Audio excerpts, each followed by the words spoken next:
The world is populated by numerous organisms.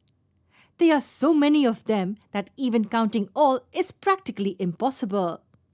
So how do we study them? Classifying the organisms in various groups helps a great deal. The collective study of similar organisms simplifies the task. That's because studying common characteristics saves our time. Imagine studying more than 1,000 different birds. That would take so many years. But studying the common characters of birds, like hollow bones, presence of wings, feathers, habits, and habitats, would definitely simplify our learning. That's the reason why classifying organisms is extremely important for studying them. But this system is not new. Classification of various organisms has been carried out since ages.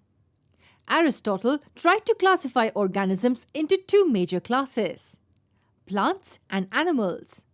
The groups contained all types of plants and animals. These were further divided into subgroups. Plants were divided in 3 subgroups based on their height: tall, medium, or short. In other words, as trees, shrubs, and herbs.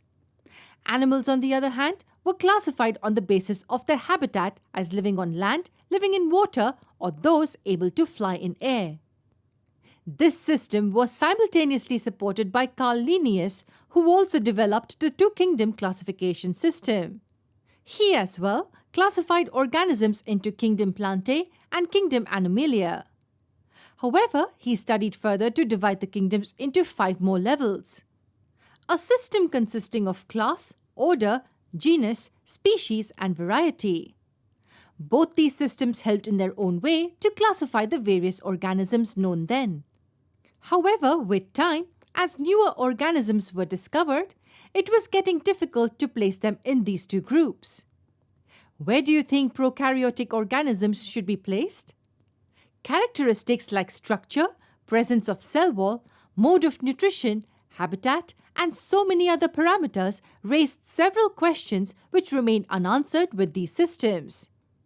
Thus, there emerged the need of developing a new system that could categorize all the various organisms appropriately. R.H. Whittaker, an American scientist, came up with an excellent system of classifying organisms. He put forth a 5-kingdom classification system. Want to know more about what were the kingdoms put forth by him? For that, do watch our next lesson.